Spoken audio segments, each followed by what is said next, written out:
All right, everyone, it's time for a little bit of poll analysis. Of course, for a while there was a lull in polling, generally speaking. This happens, after an election. There's a cool-off period where people are like, oh, thank goodness that's over. Give me a couple weeks over from anything having to do with politics. Well, I don't, but, normal people, I suppose, do. We got to talk about Trump's approval. Specifically, it is still at roughly 43%. This is within the same general range it's been for, 6 months or so now. RCP, link in the description now. Some people say, well, no, if they're like MAGA hat wearers, they're like, no, it's 50%. They're under all wrong other than Rasmussen. If you listen to people who don't like Trump, they're like, oh, no, it's like 37, 38%. Gallup told me so, or MSNBC's poll said so. Don't listen to these outlier polls. Don't even consider them. Only look at the aggregate, generally speaking. The closest on the mark for a number of cycles has been YouGov. Rasmussen was good as a one-off in the 2016 election. It's basically pointless right now to listen to Rasmussen, though, with regards to this. In the last election, it didn't do well with predicting the generic ballot, predicting what was going to happen, sort of House and Senate-wise, whereas the aggregate and YouGov, and again, all of these polls that look fairly much in the center, have been generally outperforming. Now, the phenomenon that we're seeing with Donald Trump, with his approval. Some people looking at that really relatively static line for so many months would say, oh, he has a low ceiling beyond which he can't get more popular. Most people just fucking hate him so much they would never consider supporting him.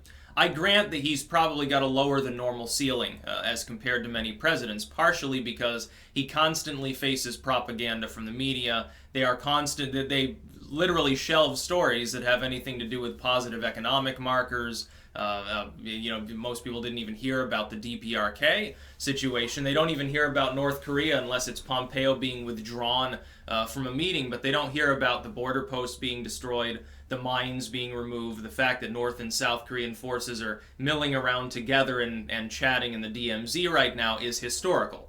It's highly significant what's happening there. Most people don't have a clue that it's happening. Therein lies the problem. Despite this, he's managed to I think create what I would say is a high floor. And I said this during the primaries as well, when he was running, just as one of a number of Republicans back in the last election. That's what I predicted, that at the time, the numbers that people were seeing, they were saying, well, Trump's got a low ceiling, he can't get any higher. What I said is, no, he has a minority of the party, yes, but in a packed field enough, and this is why my predictions panned out that he would be the primary nominee. I said that a large proportion of people will basically go to the ends of the earth in support for him. They can't find another candidate that they would support, and they're not all Republicans anyway. Some of these people were essentially disenfranchised business Democrats, third-partyists who swung over to support, and then of course there were never Trumpers that were sort of on the other end of that spectrum. Trump has a high floor of approval. It's probably in the mid to upper 30s. That's the proportion of the country that is highly energized for him. They're not all Republicans. For example, if I were asked on a poll, do you support Donald Trump? Do you approve of the job he's doing? I would say yes. Generally speaking, I do. More yes than no. I would say yes. I'm not a Republican. I'm not even a conservative. There's reasons why that coincides with more support for the Trump administration, because I don't see him as a far-right figure. Some people think he is, but most of the people saying so are doing so with their iPads while wearing a Che Guevara t-shirt and a fucking beret or something. They're doing it while sipping Starbucks. So I don't take that too seriously.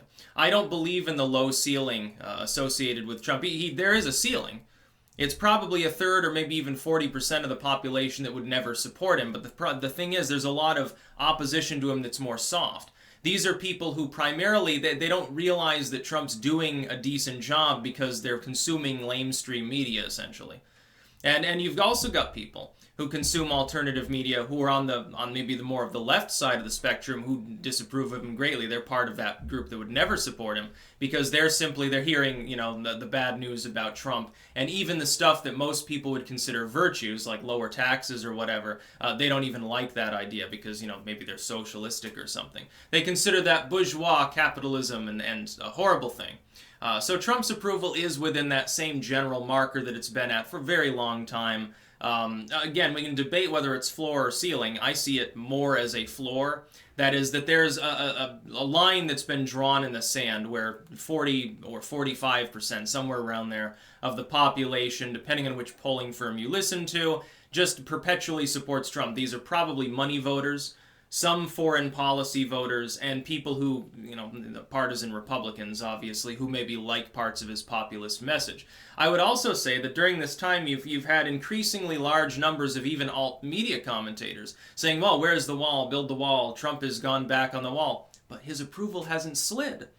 So therein lies a little secret. Yeah, the so-called deplorable thing where, a third of the country is just like desperate racists and the only thing they care about is keeping out foreigners because they hate brown people or whatever. Yeah, that's a mythology. It's actually, it's about the money and the fact that the Democrats have a shitty platform. They're trying to form one now on economics where they're like, we're going to repeal the Trump tax cuts and then we're going to give out I don't know, more welfare to people. And it's really funny because Cory Booker puts forth his proposal, and it would cost more, and it'd be an economic, disaster in waiting, and it's a crazy idea. So the fact that the Democrats are chronically weak and don't really have a leader, don't really have a strong platform, and Trump's, still got that populist core plus some, I think is what's bolstering his support. I think that because of the amount of abuse he takes on a day-to-day basis from literally every mainstream media outlet, anyone else would have buckled and resigned by now. Their approval would be in the shitter. They'd have Macron levels of support. They'd be like Dilma Rousseff or Merkel.